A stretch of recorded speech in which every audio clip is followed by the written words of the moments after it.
और इसी बीच बड़ी खबर यह है कि एआईएमआईएम अध्यक्ष ओवैसी ने पीएम मोदी पर बड़ा हमला बोला है। मुंबई में आयोजित एक रैली में ओवैसी ने कहा कि भारत ना हमारा और ना ही मोदी का है, बल्कि ये द्रविडियन और आदिवासियों का है। साथ ही बीजेपी और संघ पर निशाना बोलते हुए कहा कि वे हमारे हर निशानी को मिटाना चाहते हैं। तो एक बार फिर से अपने बयान से विवादों में ओवैसी, जो एक रैली में क्या कहते हैं आप सुनिए।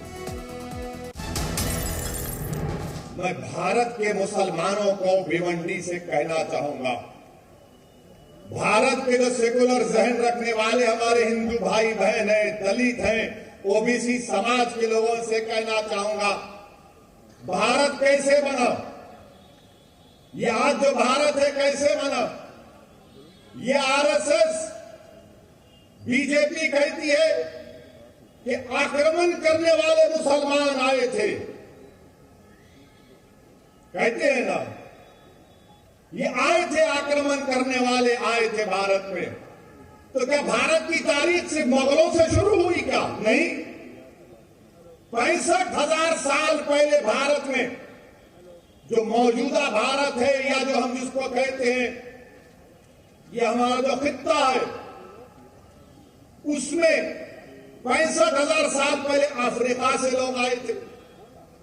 65,000 years ago, people from Africa came to India, Bharat of that time. फिर 45,000 साल पहले ईरान से किसान आए थे। फिर उसके बाद मशरिकी एशिया से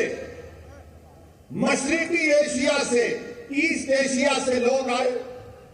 फिर उसके बाद से सेंट्रल एशिया, वेस्टी एशिया से लोग आए, उनको आर्यन बोलते। तो 4 किस्म का माइग्रेशन हुआ, अफ्रीका से, ईरान से, और तीसरा हुआ मशरिकी एशिया से, जिसको स्टेट्स पैस्टोरलिस्ट कहते हैं, और चौथा वेस्टी एशिया से, जिनको आर्यन कहते हैं। ये 4 आए तो भारत बना। अब भारत किसका है मालूम आपको? मेरा भी नहीं है भारत, ना उद्धव ठाकरे का भी है, ना ओवैसी का है, ना मोदी का है, ना शाह का है। भारत अगर किसी का है तो द्रविडियन का है, आदिवासियों का है। क्या बोलेंगे तुम बताओ इसको? इसलिए कह रहा हूं कि भारत में अगर कोई इंडियन माने ओरिजिनल है, वो आदिवासी है, द्रविडियन है, बाकी के सब लोग हैं। और ये प्रूव हो चुका है कि आबादी का 65% हिस्सा, ये 4 जो माइग्रेशन हुए, आप करा के देख लो। मगर बीजेपी संघ क्या बोलेगी, शिवसेना भी, सब मुगल आए। हाँ ठीक है, मुगल आए तो पेट्रोल बढ़ गया, मुगल आए तो डीजल बढ़ गया, मुगल की वजह से बेरोजगारी बढ़ गई।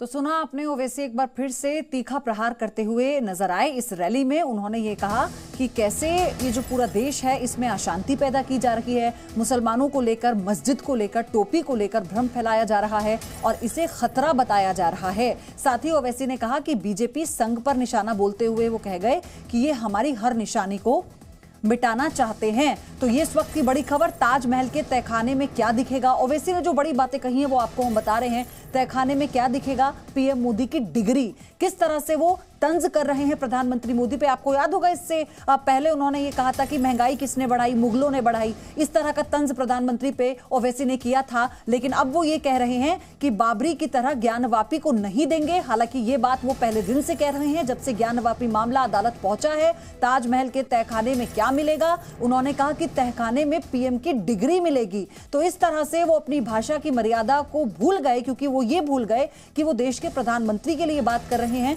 प्रधानमंत्री की, देश के प्रधानमंत्री की एक गरिमा होती है, उस पद की गरिमा होती है। तो निजी हमलों के जरिए इस गरिमा को भूल जाना या ताक पर रख देना, शब्दों की मर्यादा को, ये किसी भी तरह से जायज नहीं ठहराया जा सकता। हालांकि ओवैसी हर मंच से अपनी बातों को कहते रहे हैं, फिर चाहे केंद्र सरकार हो या फिर तमाम राज्य सरकारें जो उनके विरोधी हैं, सब पर वो निशाना साधते रहे हैं। इस रैली में भी वो यही कर रहे थे। ज्ञानवापी को लेकर बहुत मुखर रहे हैं ओवैसी। वो ये कहते रहे हैं कि बाबरी जाने दी, लेकिन ज्ञानवापी नहीं जाने देंगे। और इसी को लेकर अब इस रैली में प्रधानमंत्री मोदी पर फिर से तंज किया Owaisi. Presenting B News app, available on Google Play and App Store. Download it now.